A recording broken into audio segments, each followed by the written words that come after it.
Hello, my lovely students. I was going back and forth about how I was going to do this video because holy shit, guys. Okay, so my favorite thing about this here, this whole intimate teacher student private groups thing, is that I don't have to feel like I need to be professional. The thing that Father Capricorn has sort of made the mode here. I want to be with you because we're all going to be essentially doing a job that is very intimate with people. Real life things come up. And if we want this game to work in our favor, one always has to be 100% themselves. To receive authenticity, you have to give that. And your mess is your magic. Maybe that'll be like a thing. I'm always thinking of a plan. So hey guys, this week's little touch up is based upon the first unit of the spiritual warfare class, where we discussed the base of the programming here, the game we're in. And the last thing I left you guys with was the exercise to look into patterns. I wanted you mainly to look into patterns on how you think, how you speak, how these things manifest in your life. What are the synchronicities you notice? What are the numbers that pop up? Many times, we don't even recognize we're being guided every single day through the game. This is not a every now and then my squad pops up and helps me. No.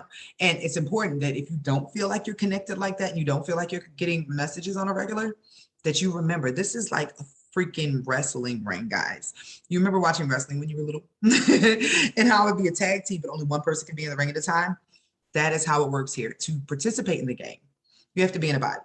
And if you're outside the ring, somebody has to literally tap you in for you to help on the spiritual realm.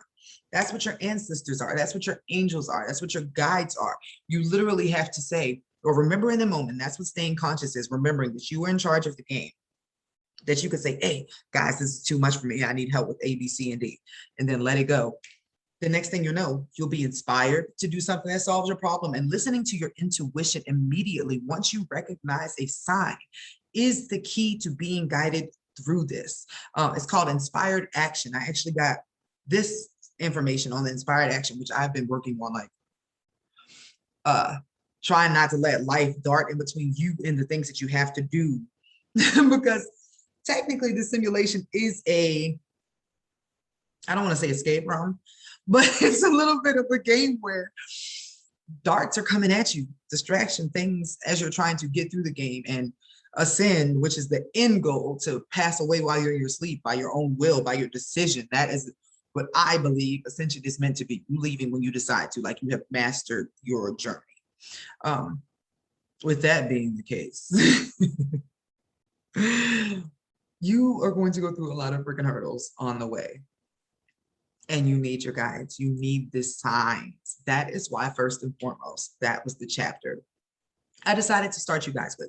So what's going to happen with the rest of this course is we are going to get into how to understand how the planets are working, because that's a part of this spiritual warfare thing, because sometimes these are attacks, attacks, which are technically lessons that are on high difficulty right now, are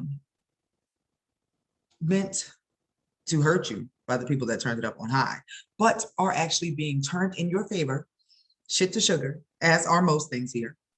Because what doesn't kill you actually doesn't make you stronger.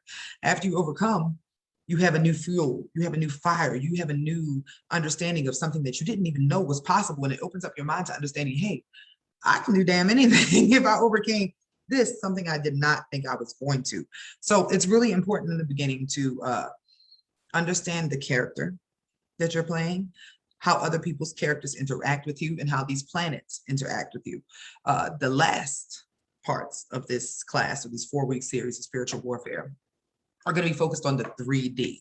We're going to get into what you eat. Yes, we're going to tear apart your life.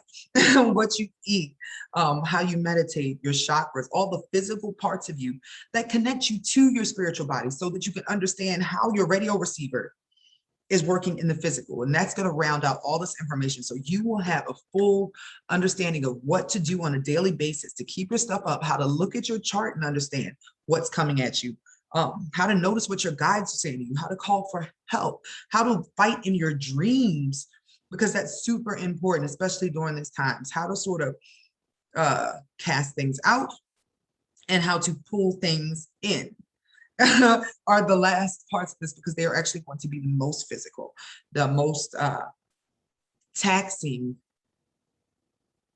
energetically for you guys. Learning the transits and the astrology is like the fun starter part. I know this is just a mini course, just 4 weeks, but there's a lot of information that's going to be crammed in here for you guys to learn about. So if you have any questions about what you have seen in the first unit, please drop them down below. I love them and I love this group. I love just being able to talk to you guys like that. This is for the Patreon and the Intuitive Academy group exclusively. Thanks guys for giving me a space.